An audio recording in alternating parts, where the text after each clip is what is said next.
Let's continue talking about laying the foundations for a culture and politics rooted in shared values. So far, we have covered compassion and respect for the objective truth. I think we need to talk about commitment to fairness and willingness to compromise next, because these are strongly related to both compassion and respect for the objective truth. Today, both the left and the right clearly believe that politics is only about winning and owning the other side. This has led to no respect for the notion of fairness across the board, both in terms of cultural and political debates, and in terms of how groups of people seen as associated with the opposite tribe are treated in the real world. The problem with this is that a society with no commitment to fairness can have a marketplace of ideas with a fair playing field, by definition. This leads to an inability for the most sound ideas to prevail, and in turn, for a just order to arise as a result. Therefore, any order that results from an unfair playing field is necessarily going to be bad and oppressive in some way.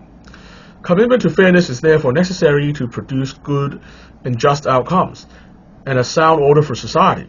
Moreover, unwillingness to compromise effectively leads to a winner-takes-all mentality.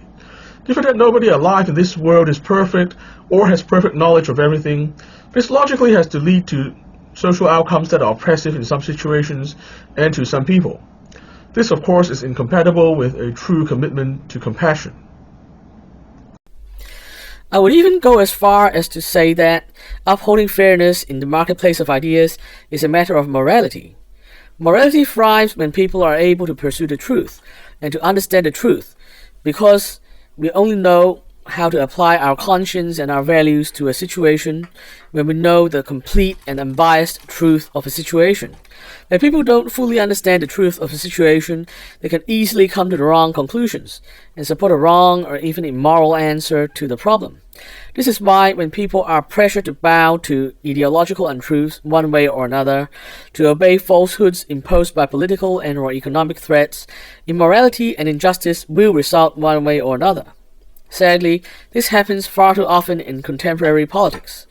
Both the illiberal left's deplatforming and cancel culture and the reactionary right's zealous use of state power to fight the cultural wars and to impose their agenda on the whole of society are examples of using power to silence dissent or otherwise distort the marketplace of ideas, and hence suppress aspects of the objective truth that are inconvenient to their ideology or their agenda. This is the core reason why, as a moral libertarian, I have long held that I find both the illiberal left and the reactionary right to be morally repugnant. Which brings me to my next point. People who are essentially for free speech for me or my team, but not for thee or the other team. Despite the theoretical increase in scrutiny and transparency in the online age, where everybody's record is open for all to examine, the number of free speech for me but not for thee hypocrites are sadly at an all-time high right now. Just look at what is happening out there. Many of the self-identified free speech activists who vigorously opposed left-wing cancel culture in the past decade are now silenced about the Trump administration's attacks on free speech. Or worse, coming up with excuses to justify Trump's blatant authoritarianism.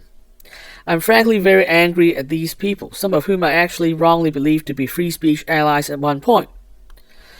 On the other hand, I can't help but notice that some of the people who are rallying in support of the victims of Trump's crackdowns didn't have much to say about left-wing cancel culture, or worse, actively supported it. I'm saying this not to excuse the right's free speech hypocrisy, but to point out that the hypocrisy exists on both sides. Both of the aforementioned types of people clearly don't support free speech as a principle.